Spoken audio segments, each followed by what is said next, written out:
Okay, here we are at BassTournamentFinder.com. Okay. And let's just look and see what in Texas. And this was this month, I guess. It was March. We in March yet? No, yeah, it was it's actually February is when yeah. it was. This is the Bass Champs. Yeah, you can just click on any of those Bass Champs things. There you go. That's like Travis, but I don't know if it makes any difference It or not. doesn't. But It doesn't. There's Toledo Bend. Keep going. Bass Champ South. Oh, is this it? no. Down one. Oh, I'm sorry. That's not. Bass Champs North, Lake Fork. Okay. That it right there? That's it. Okay. Bass Champs. This is the 27th. This is Last Saturday. last Saturday. And did you fish this? No, I didn't. I hadn't thought about it, but we went up and fished a little bit Tuesday, which actually fishing Tuesday made me ineligible to fish because you got to pay your entry fee before you can pre-fish. But I didn't anticipate fishing anyway Oh yeah. because of, see that where it says click here for results. No, I don't. Right here. there, yeah. Okay. That'll show you and there are the results. Oh, so this is this first place here. Uh-huh. Okay. Bo Sullivan had 1129. Yeah, one fish. One fish won $21,000 And big bass. and big. Okay. Yeah. Has some Argyle, Texas. He had 5 little ones. 1108, they're not too small. Carrollton, Richard Osborne. That sounds like a familiar name. I wonder if I ain't send him a map. There's Tim Wilcoxon, I recognize him. Here's a boy from Longview, Michael Butler. And Ricky Sipes, I know them, yeah. Okay.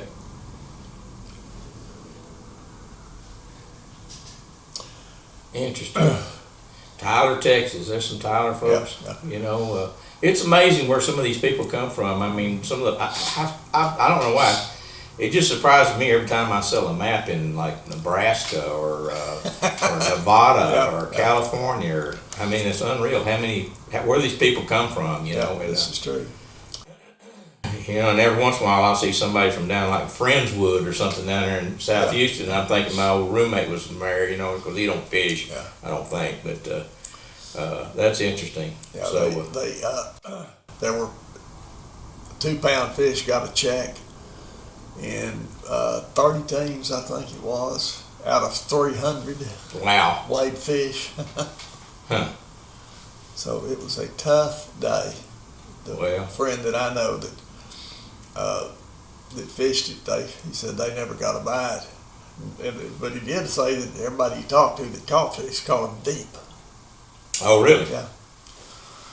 Which I guess that makes sense because they just had a lot of rain. Right And when you say deep, how deep do you think they were? 17, 18. Okay, 17, 20, 18 feet. up to 20 feet apparently.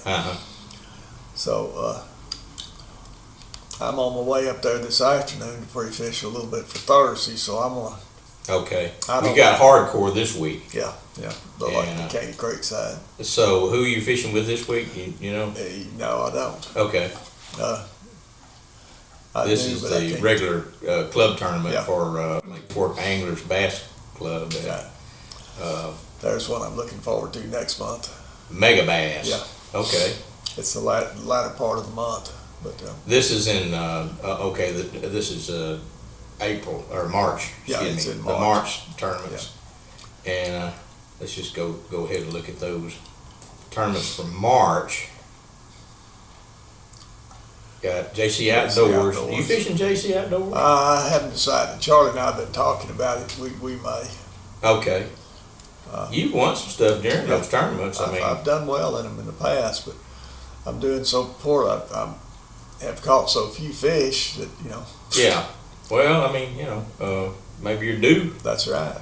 You know, law averages is how you go. It's just like sales. You know, I hadn't sold anything in half a year, and now I'm due one. And of course, it helps if I got out of the house. Yeah, that's. There's Mega Bass on the 20th. Yeah, Mega Bass there. So 1-day tournament. Yeah, Chad Potts runs this thing. Yeah. So he usually runs a pretty good tournament. So if you're looking for a good bass tournament, Bass Champ's pretty good. Victory Bass, you know that. They got a lot of tournaments. Yeah, Larry Ladner, he runs a good tournament, and you know, it's a good one to be in, either one of those. Yeah, Larry's tournaments are all night tournaments, and they're weekday night tournaments. They fish from 6 till 9, I believe, is his typical tournament time. Yeah. Which is something you can fish and work. Right, yeah, which is a big advantage. Yeah, it really is. With the Mega Bass, it's $15,000 per hour, first place per hour, and then overall, I believe, is a Dodge truck along with the cash. So and there may be a boat in there too. I'm not real sure, but it's a heck of a prize if you can win it. I mean, just winning an hour is a lick. Yeah. And they pay more than one. They pay about 15 places each hour, so there's plenty of stuff to do. You know, there's a lot of tournaments throughout the state. You know, for not necessarily just Fork, but if you look at all the different tournaments, Lake Sandlin and all these, and it's unreal how many tournaments actually go on. Yeah. I mean, there's a tournament literally going on somewhere almost any week. Yeah, especially any weekend, there's tournaments. Yeah. So. And there's a tournament on Fork every weekend. See, there's a media bass. Yeah, there it is, right there. On Fork on March the 13th. You ever fish these media bass tournaments? No, I don't. Again, that's a matter of we just choose what we're going to fish, and we decided if we're going to fish a team tournament, we'd fish JC Outdoors. Oh, yeah, yeah. So. Well, they've got a lot of tournaments there set in all kinds of states here. So, are you caught up with all your on your sites? All the stuff that's coming in. I have done everything I'm going to do. Okay. I decided this year. I normally spend another month or 6 weeks adding in the western states and the northern states, and I get nothing to indicate that I've got any readership up there. Okay. Not anything. So I decided I'd stay with where all the people are. So I'm doing. If you notice, go back to Texas, doing the South Central and Southeastern. Okay. And that always covers 70 or 80% of the tournaments anyway. Yeah. And 100% of the tournaments that people are, around here are interested in.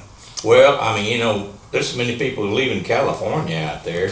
My son moved back last week from California. He's going to work in California out of my house, but he had trouble finding a U-Haul trailer because everybody's leaving town. Everybody's leaving town. He really did, and they had actually reserved a U-Haul trailer, and they'd already rented it out. Gee, that's nice of them. I had to drive to Palm Springs, I think, to get a U-Haul trailer, but unbelievable. Yeah. So he'll be here for about another year, I think, is what it sounds like. It's just like they're shut down in California just about. Yeah. Other than, he's still working there out of now. So that's a nice thing if you can do that. But if you can do it, that works. Yeah. So now, which hardcore section are you fishing this? The Caney Creek side, from the east 1/3. East 1/3, from the point of Little Caney to the spillway and north up Caney Creek. Okay, so you're back from here all the way up. Yeah. Well, actually a little further south than this. Yeah. And to this tip of this right here as well. So. Right.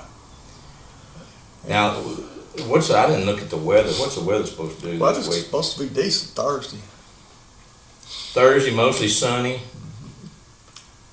Southeast, not bad. Yeah, it'll be the nicest fishing day we've had in 2 months. Wow. We did not fish a tournament in February. I don't know if you noticed that. But I know. Everything we had in February was well, there's a good reason for that. Yeah, there was. I mean, this is I got a video of the outside my house out here. That's what it looked like outside the house. Mm-hmm. Yep. Golly, it was horrible. I don't know I ever saw snow like this. I've lived in East Texas for 75 years, and I've never seen anything like that. So. I mean, we've had snow like this, but not for that many days in a row, And to get as cold as it got. Yeah. And our pipes up in the attic, our feed line coming in from the city froze up. And I went to look at one of the houses that are currently under construction, and I see why, because it comes into the garage, so it comes in through an unheated wall and up through the attic. And Oh yeah. when it got down to zero, that wasn't enough. So Well, they started putting piping up in the attics now, and they're not, they think, well, it's not going to get that cold down here, but when it does, Yeah. you got problems. yeah, a lot of people had lots of problems. I don't know of anybody out there where we live that had any burst pipes. Had a couple of patio covers that collapsed and Yeah. things like that. And on the way up to the lake, I've noticed there's several barns between here and there that the roofs caved in under the snow load. So My brother's working in a power plant in close to San Marcos down there, and they've got windmills and that solar power and that sort of stuff. And what they did, they shut the plant. It's a coal generating plant. They shut it down at 11 o'clock in the morning, and then they don't crank it back up until about 3 o'clock in the morning. And then supposedly the wind generators take over from there, and then next morning they crank it back at 11. Well, those windmills froze up at 3 o'clock in the morning. They were completely frozen. And so when they tried to crank the plant back up at 11, it was frozen. Yeah. And he said, I don't know if this is a fact or not, but it sounds like a lot of the plants are geared like that. Yeah. Supposedly they get some kind of incentive to do it like that, so they can make solar work. But I just wonder if they haven't built these wind deals down here with disregard of the temperature, because we don't get that cold temperature down here. And I've seen some that work during really cold weather, but doesn't seem like these work like that. yeah, but these apparently it's the kind of blades they've got that the aluminum ice will stick to it, and that's what shut them down. And the ones that are all weather apparently have carbon fiber blades or something like that, or fiberglass. I don't remember. I heard it on TV, but yeah, it's a lot of the problem we had is simply because it just doesn't get that cold here. Yeah. And I don't really think there's going to be a tremendous amount of money spent getting ready to do it again, because unless we have another. Now, if we had another one next year, they'd probably be forced to do it. But it's a once in 100-year thing or whatever it is, and I don't know. I'm gonna put a little more insulation in the attic where my water doesn't freeze up. That's the only thing I'm worried about. And I wish I'd have bought a generator last year, which we didn't really need. But I will buy me a little generator so I can have some emergency power. But I think that's gonna be the extent of it. Well, this power grid is a serious thing. I don't know if they're really looking at this close enough, because I was listening to somebody talking about an EMP, an electromagnetic pulse, and it can actually occur naturally through the sun. And they were saying that if that happened, it could possibly fry the whole electronic grid, nationwide, and it wouldn't be coming back. And I'm like, another month or two they'd fix it. No, they would have to completely rebuild the whole thing.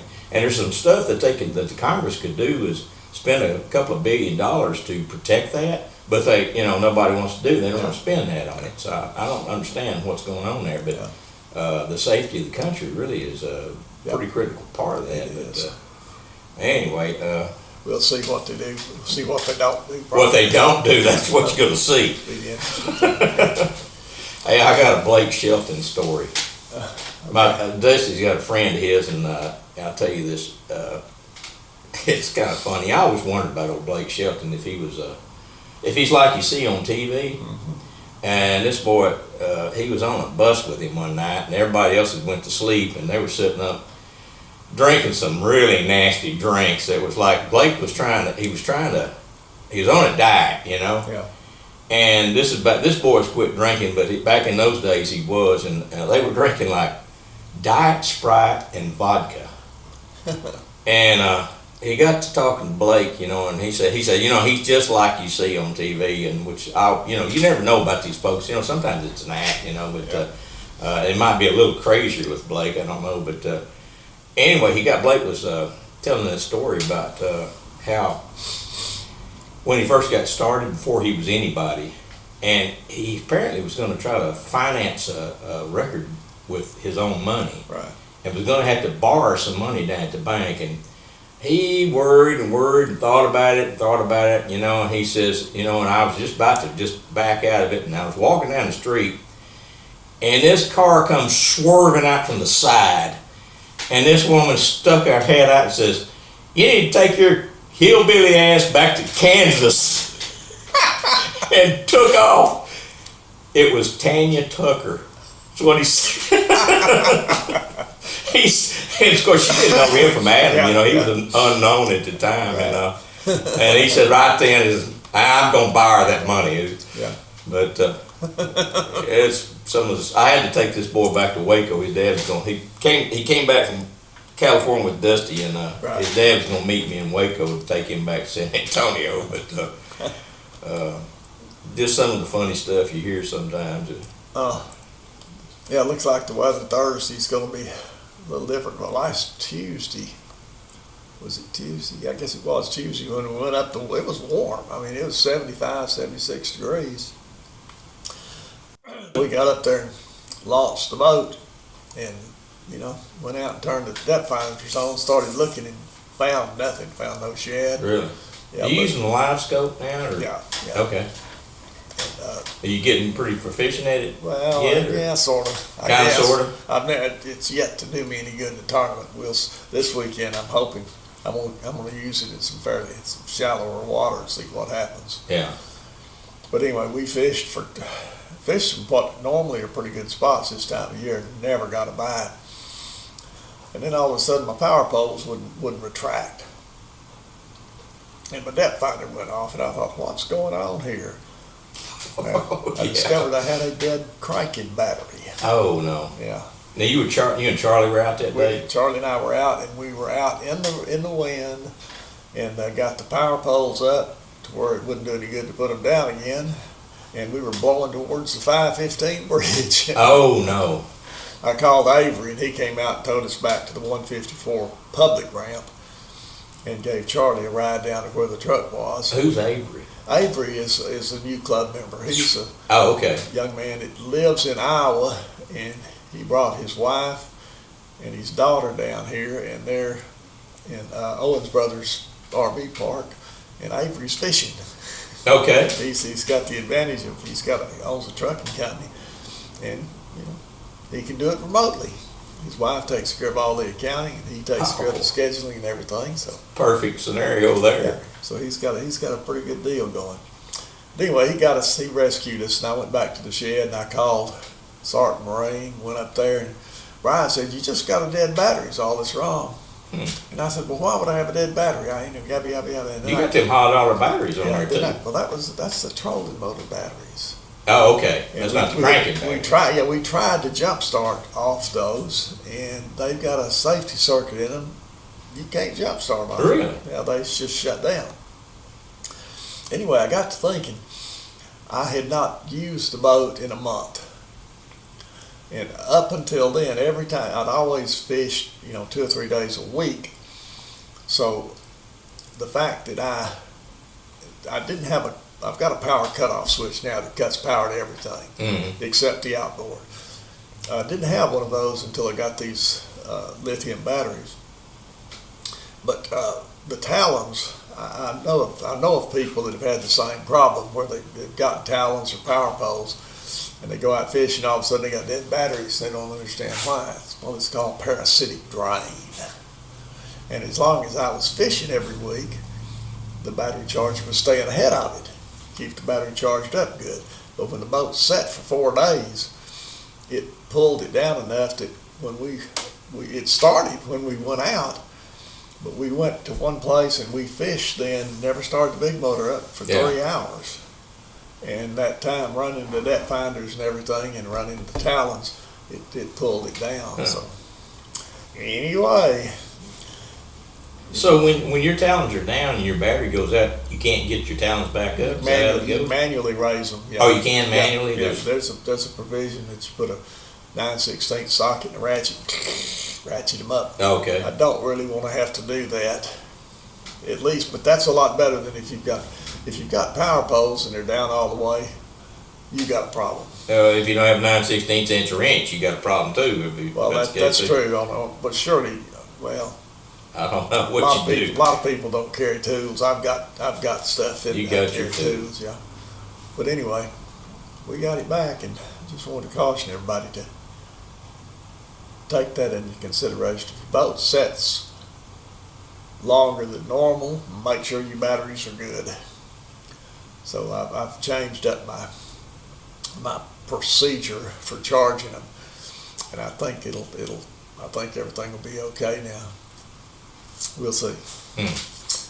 But I'm going to go by and buy me a little jump start box just to be on the safe side. I've never had one because I've never had trouble with the batteries going dead, because I always charge a cranking battery. Well, those fancy batteries, can you not just take them apart, take the leads off of them and crank them off one of those like that? Or well, that's what we tried to do. You couldn't even do that then? We hooked it up directly to one of them, and nothing. Nothing. Absolutely nothing. So, and I was told that it's because the batteries have got internal circuitry that detect stuff like that and won't let, because they won't generate enough cold cranking amps to start a motor.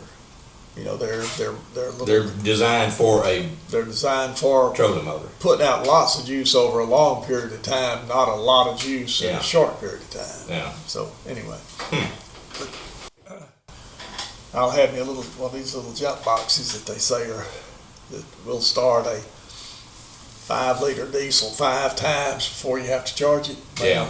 That 300 Yamaha won't take near that much. All you got to do is just turn it over once, it fires up. So yeah. We've got something coming up the April the 9th and 10th, I think it is. Well, let's look at Let me pull it up here. That sounds right. I think that's what it was. I've got it on Bass Tournament Finder too, so yeah. Oops.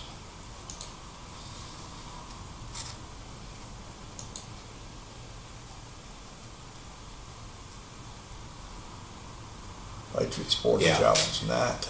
Yeah, Chuck Roy, a friend of ours, that he actually they put out this paper, the Chronicle, Community Chronicle. It's a great paper. It really is. I don't know if there's any papers I've seen is this good nowadays. That for a community paper is just outstanding. It's it would be good for a paper for a major city. It actually would. I mean, it's just, they really do a great job on it. But anyway, Chuck Roy is a friend of ours that they've got a sporting event coming up April 9th and 10th. That's the Patriot Challenge, Sporting Challenge, and it's on Lake Fork, and it's gonna have Alan West at this thing. He's the Lieutenant Colonel Alan West. If you ever seen, on Fox or some of the other places, you'll see him on there.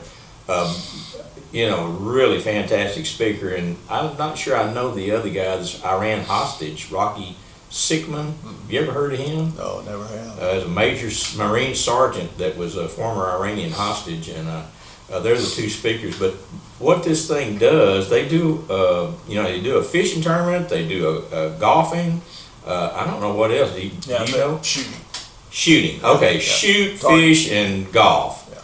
And it's actually a charitable thing for fallen and disabled military heroes and first responders. And it's put on by Chuck and them, and supported by the community 100% by the people, the last people that supported this thing. They 100% participation this time. Yeah. And it's just an all-around good thing, and I'm not sure. What do you know about it, Bob? Well. Now, do you fish this thing? Yeah, I do fish. Okay. What they do is they match anglers up with a vet that's got some sort of disability. So you're fishing with a disabled veteran, and you fish, and your total fish catch goes towards your score, and then your shooting catch goes towards your score, and you have the team is like, I don't know, 5 or 6 people, I forget which, and you fish, the team members each fish 2 sections. So we've got people that are golfing for us, because I don't golf. And we've got people that, that do this and do that. So anyway, between the 6 of us, our total score is what the overall thing is. And there's some pretty decent prizes benefiting Folds Water. Okay. Which that's kind of like Wounded Warriors and that sort of thing. But it's a good deal. Okay. It's. Now, do you shoot during this? Well, yeah. I didn't last year, but I hope to this year. I'd rather shoot. I'd much rather shoot than golf. But. Yeah, me too. So what kind of gun do you use during that? Is it a particular gun? No, there are a number of possibilities. You can furnish your own gun. I've got a 22 Hornets, what Chuck is going to lend me, because I didn't personally own one of the ones that were, in there. Though they say there's a certain type of gun? Yeah. Okay. You've got to have a certain, they pair them up to where you're shooting against people that are shooting the same kind of gun. I see. Are they like single shot, or are they automatic or semi-automatic? The first year I was going to do it, I was shooting a revolver, which I went out and practiced. I shot 5 shots off out in the woods and hit the target 5 times, and I figured that's enough.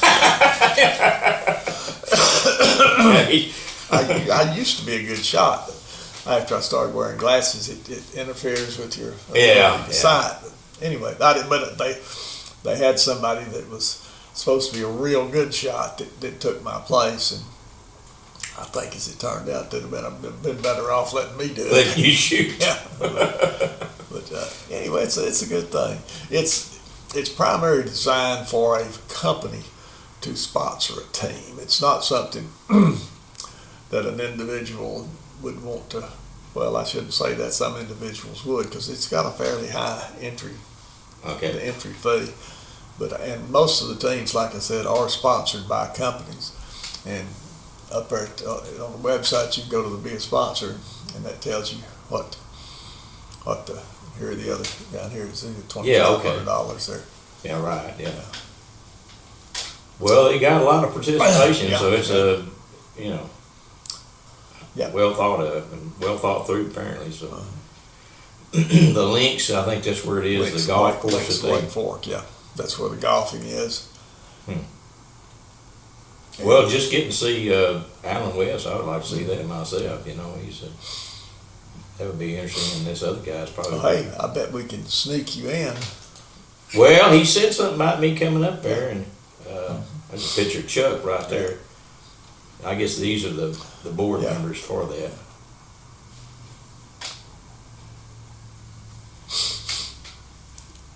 Yep. Larry Lott, that sounds familiar. It does. Mid-South Consulting. Yeah. Environmental. Okay. Anyway, it's a good thing, and we want to talk about it. Chuck would have been here today, but he had to wash his hair, so maybe next time he no, I'm kidding. He didn't wash his hair. It's probably still dirty, but he'll maybe come in next week, we'll talk about it again if we get time. And I keep seeing Sportsman's Association stuff, but we're still kind of scared to get out around people. You and I, we got to take our last shot Friday. Yeah. And that'll get us by, but I don't know if once you've gotten that shot and everything, can you actually still pass? Can you get pick up the virus and give it to somebody else? Yes. You can. Then. You can. They say that everything because that's something we've been concerned about, because we want to go to Houston and see some grandkids. But they say to wait, a month, 5 to 6 weeks after you've had the shot before you start mingling. Okay. And even after you start mingling, if you're around people that have not been vaccinated and might have it, make sure you mask up, because you don't want to. You can still apparently catch a light case of it and spread it and pass it on. Yeah. So the stuff's not going to leave us alone. It's just going to hang. It's going to hang in there, and it's going to be part of our flu shot next year, I would imagine. Yeah. The formulation they come up with will probably include COVID in it. So would be good to get it all over with at one time rather than having to chase all over. Well, I mean, my son moving home, he's asthmatic, and so we're really trying to be very careful around him or anybody else that we're around. And Chuck, actually, I was talking to him yesterday. He had it. He had it. Apparently, had a dandy case of it too. And it wiped out December for him, so it was pretty tough. Him and his wife both had it, but I don't know if hers was quite as bad as his. But my wife found out one of her friends over in Marshall had it and is currently still dealing with it. It's been 3 or 4 months, and she's got these psychological effects that they call it. I think they call it long hauler or something. Yeah, it's where it affects you for quite a period afterwards, and she's still not recovered a sense of smell or taste. Right.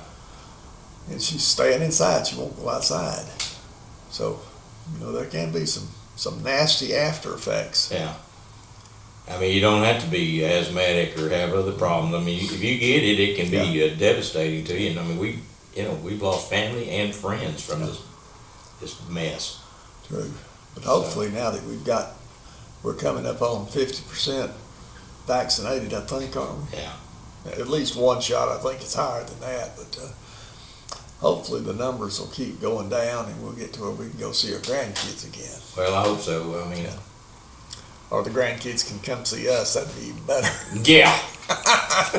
So, at any rate, that's right.